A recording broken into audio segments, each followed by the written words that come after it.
Shalom Bapak Ibu Saudara yang dikasihi oleh Tuhan kita Yesus Kristus. Berjumpa kembali di dalam program seri pendalaman Alkitab. Bersama saya Billy Elia yang akan menemani saudara selama kurang lebih 10-20 menit ke depan, di mana saya akan mengajak saudara untuk membaca dan merenungkan kebenaran firman Tuhan perikop demi perikop dimulai dari Perjanjian Baru. Dan di seri pendalaman Alkitab kali ini kita memasuki perikop yang ke-27 yang kali ini terambil dari Matius pasal 7. Bagian yang terakhir ayat 28 sampai dengan ayat yang ke-29 dengan judul perikop kesan pendengar. Kalau Bapak Ibu Saudara sudah mempersiapkan Alkitabnya masing-masing, mari saya mau mengajak kita untuk membaca nas firman ini bersama-sama. Sekali lagi Matius 7 ayat 28 dan 29 dengan judul perikop kesan pendengar. Dan setelah Yesus mengakhiri perkataan ini, takjublah orang banyak itu mendengar pengajarannya. Sebab ia mengajar mereka sebagai orang yang berkuasa, tidak seperti ahli-ahli Taurat mereka. Amin untuk kebenaran firman Tuhan. Sebelum kita lebih dalam merenungkan firman ini, mari kita terlebih dahulu merendahkan hati dan berdoa. Bapa, di dalam nama Tuhan Yesus, terima kasih untuk kebenaran firman yang sudah kami baca. Berikan kami hikmat pengertian Tuhan, dan singkapkan segala yang terselubung, tersembunyi, supaya kami boleh mengerti apa yang menjadi maksud dan rencanamu di dalam kehidupan kami. Di dalam nama Tuhan Yesus kami berdoa. Amin. Bapak Ibu Saudara yang dikasihi oleh Tuhan kita Yesus Kristus, kesan pendengar itu adalah suatu hal yang penting untuk juga disampaikan oleh penulis Injil Matius ya. Setelah Yesus mengakhiri perkataannya, pengajarannya, khotbahnya di bukit yang secara panjang lebar ditulis di dalam Matius 5 sampai dengan Matius 7 ini. Setiap pendengarnya, orang-orang yang mendengarkannya itu takjub. Karena apa? Karena ia mengajar penuh dengan kuasa. Jadi kalau Bapak Ibu Saudara bertanya, saya pengen mendengarkan Yesus berkhotbah, bagaimana kira-kira isi khotbahnya? Nah, maka bacalah Matius 5 sampai dengan Matius 7. Di situ saudara akan melihat seperti apakah, membaca tepatnya seperti apakah Yesus mengajar dan apa saja isi dari pengajarannya. Kalau orang sekarang tuh bilang khotbah Yesus tuh daging semua, saudara ya. Jadi apa yang disampaikan itu berat sekali, berisi, kaya, dan membukakan mata rohani setiap orang pada waktu itu. Dan di sini ada perbandingan yang diberikan oleh penulis Injil Matius yang dikatakan bahwa orang-orang memandang khotbah atau pengajaran Yesus itu jauh lebih berkuasa, tidak seperti ahli-ahli Taurat mereka. Saya tidak pernah tahu seperti apa ahli Taurat mengajar atau berkhotbah. Tetapi penulis Injil ini berkata, orang-orang memandang bahwa Yesus memberitakan firman, khotbahnya, pengajarannya jauh lebih berkuasa. Ini akan menjadi koreksi bagi setiap kita ya, termasuk saya juga sebagai seorang pemberita firman atau orang yang menyampaikan kebenaran firman. Sudahkah kita memberitakan firman berkuasa? Berkuasa dalam hal ini, apa yang kita sampaikan itu dimengerti oleh orang lain, membuat orang lain menyimpan perkataan kita, bahkan lebih-lebih membuat setiap orang tuh bisa bertobat dan berbalik kepada Tuhan. Karena memang itulah tujuan dari pemberitaan firman, membuat kita mengerti akan maksud dan kehendak Tuhan, membuat kita berbalik dari jalan kita yang jahat, atau membuat kita semakin mengasihi Tuhan.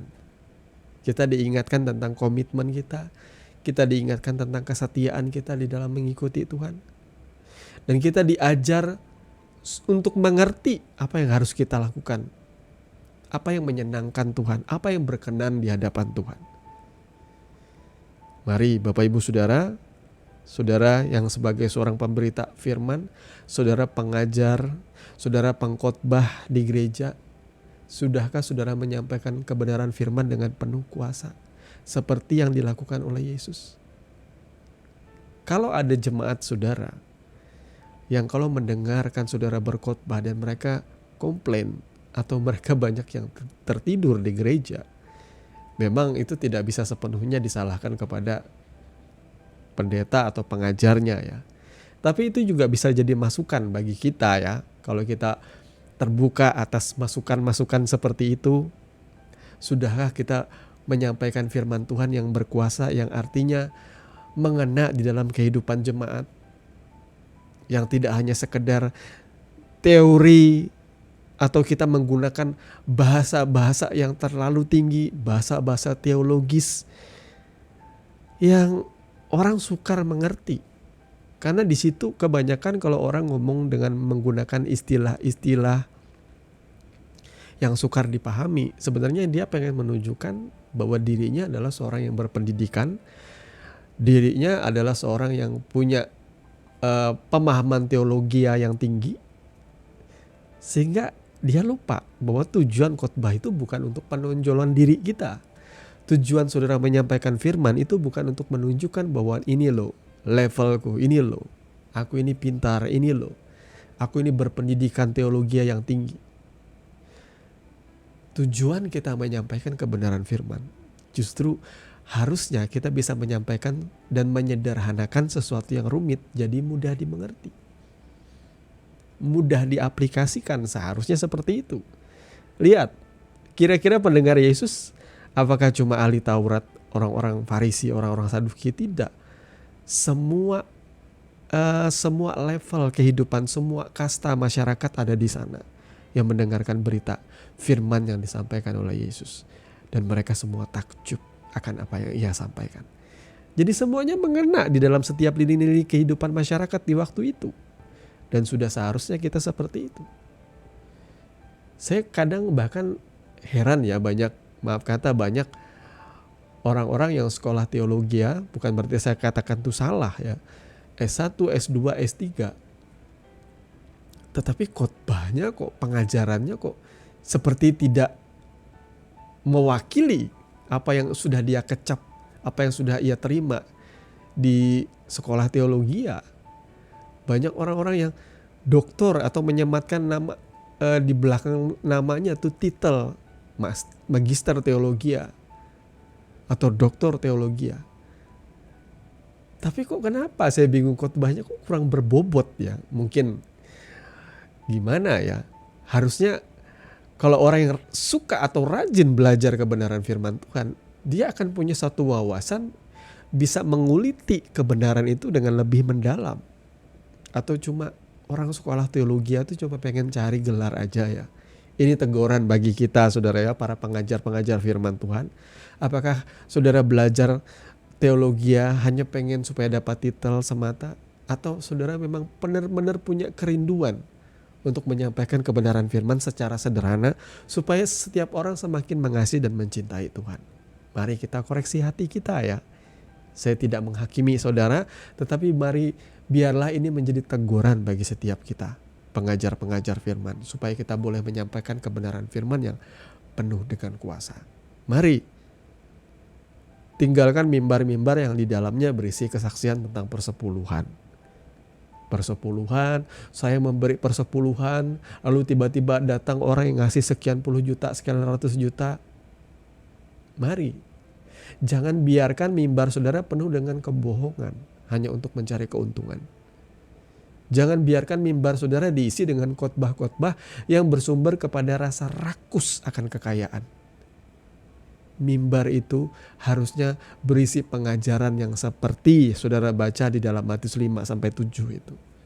Hal-hal yang esensi dalam kehidupan anak-anak manusia, di dalam kehidupan pribadi, dalam kehidupan bermasyarakat.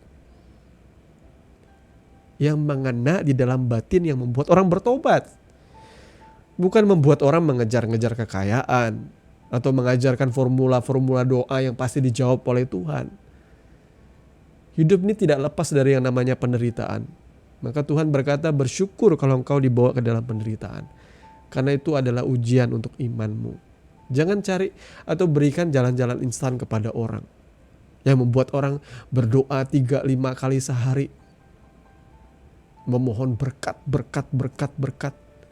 Saya tahu bahwa kita menginginkan berkat, tetapi lebih daripada itu, sadarkah saudara bahwa ada Yesus yang selalu bersama-sama dengan engkau? Bahkan ketika doamu tidak dijawab, bukan berarti Tuhan tidak mengasihi engkau. Ini yang harusnya diajar bagi setiap orang percaya. Jangan mencari solusi atau jalan keluar yang instan. Memandang Tuhan layaknya Om Jin yang kalau kita berdoa 3-5 kali sehari mendoakan hal yang sama, maka Tuhan akan memberikan jawaban. Itu namanya anak-anak. Yang bisa dilakukan anak-anak ialah merengek, nangis di hadapan Tuhan. Tuhan kasih. Tapi itu gak akan berlaku setelah sekian lama saudara mengikuti Tuhan. Saudara harus menjadi dewasa, di mana saudara belajar bahwa mengikuti Tuhan ialah menjadi pribadi-pribadi yang bertanggung jawab, yang bekerja dengan tangan saudara sendiri. Ada banyak doa saya yang tidak dijawab oleh Tuhan. Dan saya mengerti di situ bahwa Tuhan ingin saya melalui masa-masa sulit, masa-masa krisis. Dan Ia membuka mata rohani saya bahwa di balik semua pergumulan masalah itu, Tuhan tidak sekali-kali meninggalkan kami. Ya, ingin saya merasakan semuanya itu. Supaya juga saya punya empati untuk orang lain. Supaya juga saya bisa belajar mengasah iman saya di hadapan Tuhan. Bahwa pertolonganku hanya datang daripada Tuhan. Jangan saudara cuma mengharapkan berkat dan saat doa sudah tidak dijawab oleh Tuhan, saudara mulai meragukan Dia. Bapak Ibu saudara yang dikasihi oleh Tuhan, mari kita belajar menjadi pribadi yang senantiasa mempercayai Tuhan apapun keadaanmu. Belajar untuk tetap meyakini Tuhan itu baik. Dan Ia tidak pernah berubah. Entah Ia menjawab doaku atau Ia tidak menjawab doaku sekalipun. Yang saya tahu pertolongan Tuhan tidak pernah terlambat. Kalau Ia mengizinkan aku mengalami yang namanya kesusahan, maka biarlah aku mengalami itu. Tapi aku akan tetap memuliakan dan memuji Tuhan. Milikilah mental yang seperti itu. Tuhan Yesus memberkati firman-Nya. Mari kita berdoa. Bapa, di dalam nama Tuhan Yesus, terima kasih Bapa, karena Engkau sudah mengajar dan mendidik kami lewat kebenaran firman-Mu. Bahwa sungguh kami melalui perkataan kami mau menguatkan setiap orang, membuat orang mengerti akan maksud dan rencana-Mu. Kalau kami ada kesempatan, kami mau boleh memberikan nasihat bagi mereka yang butuh nasihat, yang butuh didukung secara moral Tuhan, yang boleh didukung dengan memberikan semangat kepada orang-orang lain, atau bahkan memberikan teguran kepada mereka yang sudah melenceng dari iman Tuhan. Kami berdoa supaya hidup kami senantiasa dipenuhi dengan hikmat yang daripada Tuhan, yang menuntun kami setiap hari. Terima kasih Bapa untuk kasih setia-Mu kekal selama-lamanya. Di dalam nama Tuhan Yesus kami berdoa. Amin. Bapak Ibu Saudara yang dikasihi oleh Tuhan kita Yesus Kristus, kita sudah di penghujung program seri pendalaman Alkitab. Terima kasih buat Bapak Ibu Saudara yang tetap setia untuk mengikuti channel kami, dan kami juga mengucap syukur untuk segala dukungan doa saudara supaya kami boleh berkembang dan menjadi berkat bagi banyak orang. Akhirnya saya Billy Elia pamit, sampai bertemu di seri pendalaman Alkitab yang berikutnya. Kiranya kasih karunia di dalam Tuhan Yesus Kristus menyertai saudara sekalian. Shalom.